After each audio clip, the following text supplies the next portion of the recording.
Buongiorno da Trieste. Adesso la colazione voglio andare a fare in uno dei caffè storici di questa città, la città del caffè, per via del suo tradizionale commercio dei chicchi di questa bevanda. Alcuni di questi luoghi sono diventati anche dei punti di riferimento per letterati del calibro di Joyce e di Svevo e sono andato proprio nel loro caffè preferito. La prima tazzina al caffè San Marco venne servita nel 1914. In un'atmosfera posata si sente il profumo dei libri e dei legni decorativi. Nel retro si trova la libreria dove alcuni amanti della lettura si sono dati appuntamento. Vedi che io sto leggendo adesso di Umberto Saba la poesia Trieste. Trieste, ho attraversata tutta la città, poi ho salita un'erta, popolosa in principio, in là deserta, chiuso da un muricciolo. Un cantuccio in cui solo siedo e mi pare che dove esso termina la città. Lei come si chiama? Ilona Grossa. Io vivo da 34 anni a Trieste, sono tedesca. Tedesca? Ah, sì. Come mai ha scelto questa città? E amore alla prima vista. Perché noi come associazione esperantista triestina ricordiamo ogni anno la giornata della lingua materna, perché riteniamo che la lingua materna sia di fondamentale importanza per la persona, perché rispecchia la nostra identità, le nostre radici. Ma da dove è partita questa intuizione, questo desiderio? La passione per l'esperanto? Per il desiderio di comunicare, di conoscere, anche di viaggiare, non come il turista tradizionale, ma come delle persone che sono interessate alla cultura, all'arte, a parlare con le persone del posto. E quando si incontrano due persone o più persone che parlano questa lingua, si stabilisce sempre un rapporto come se ci si conoscesse da tanto tempo. Ho fatto dei viaggi meravigliosi, ho conosciuto delle persone straordinarie con le quali ho visto posti che il turista normale non vede mai. Ad esempio? Per esempio andare in un monastero buddista in Corea, in cima a una collina, essere accolti a braccia aperte, mai visti, naturalmente non ci conoscono, no? Ecco, anche non conoscevano i coreani che ci hanno portato là. Anche perché forse l'accoglienza è una lingua internazionale. Esatto, è una lingua internazionale che vorrebbe essere la seconda lingua di tutti. Sono arrivato a Trieste da poche ore, soltanto ieri. La prima sensazione che ho avuto è che sia davvero la lingua e le lingue una caratteristica centrale di questa città, che è sempre stata una città di frontiera, con tante lingue che si incontrano.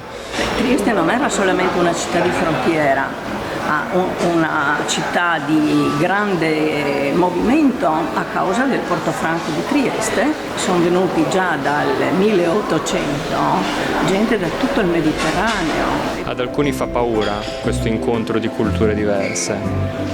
Non lo so se a qualcuno fa paura, qua certamente non fa paura, perché è una cosa normale qua da noi.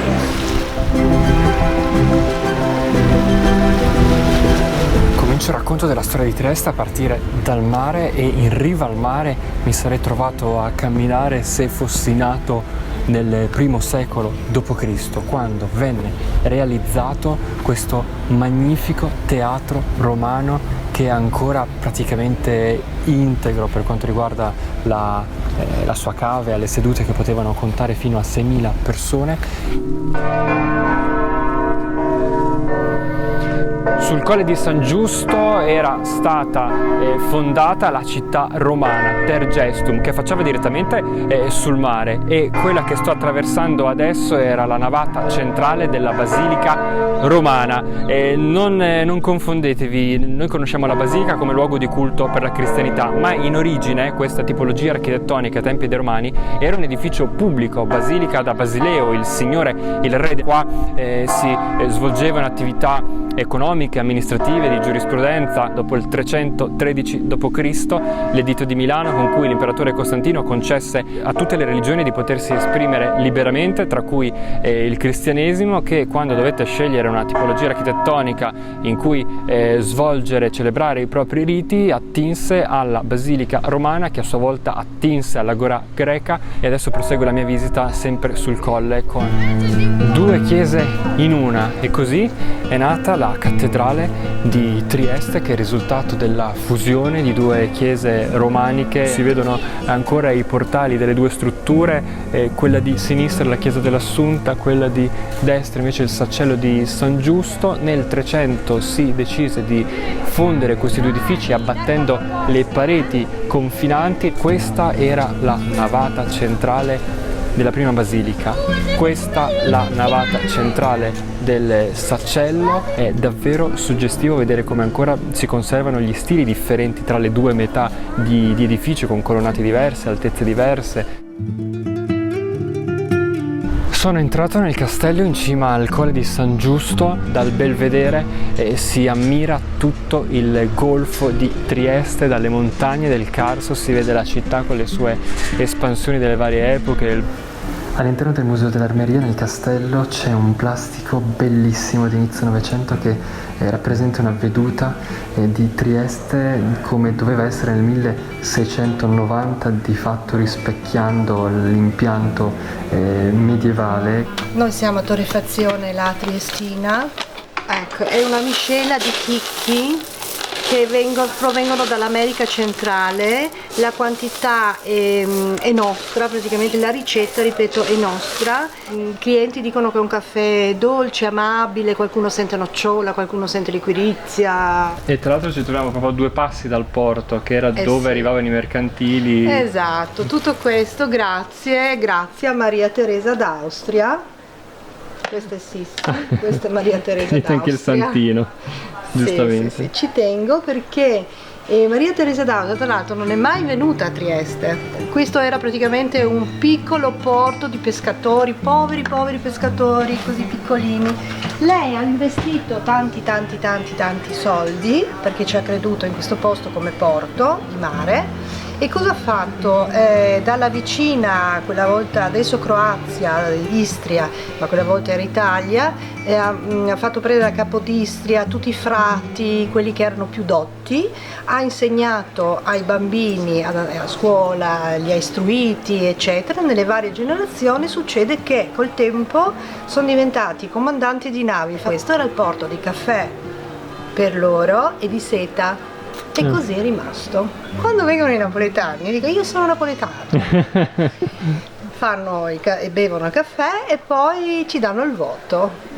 Ci danno un 10 oppure un 10 e lode. Ma siamo molto contenti perché abbiamo una bellissima clientela e siete tanti, veramente. Io vedo occhi da tutte le parti del mondo e devo dire che tutti gli occhi sono uguali. E dov'è l'occhio cattivo? Non lo so, perché io ho una clientela bellissima. Questo era il porto Emporio, quindi qua attraccavano le navi lungo questo molo dove oggi ci sono ad esempio questi deor galleggianti e poi le merci venivano stoccate nei piani terra degli edifici circostanti. Tutta questa lama di Adriatico che si infila all'interno della città ancora oggi è un punto focale della città ed è davvero bello. La luce del sole mi permette di ammirare finalmente le facciate degli edifici di Piazza dell'Unità d'Italia con questa fusione di stili diversi, dal neoclassico all'eclettismo di fine Ottocento, il rococò austriaco. Ebbene, una quinta architettonica che accolse alcuni eventi che cambiarono le sorti del paese ed Europa. Qua ad esempio nel 1914 transitò la salma di Francesco Ferdinando, erede al trono d'Austria, che venne ucciso insieme alla moglie Sofia a Sarajevo, e il silenzio di quel momento era la pausa prima del tuffo nel nell'incognita e nella disperazione della prima guerra mondiale, conflitto che cessò nel 18 qua a Trieste quando sbarcarono i bersaglieri, l'abbiamo visto ieri sera dal Molo Audace che è proprio qui di fronte, dal cacciatorpediniere Audace, e l'ingresso dei bersaglieri in città, in questa piazza, fu la unificazione del paese, tensioni che però la città continuò a vivere anche dopo il secondo conflitto mondiale. Infatti qua le tensioni a seguito di quella guerra continuarono per altri 9 anni. Soltanto nel 1954, dopo il controllo degli anglo-americani, arrivò l'esercito italiano sempre in questa piazza. Nel 1954 appunto Trieste poté finalmente sentirsi città libera, città italiana.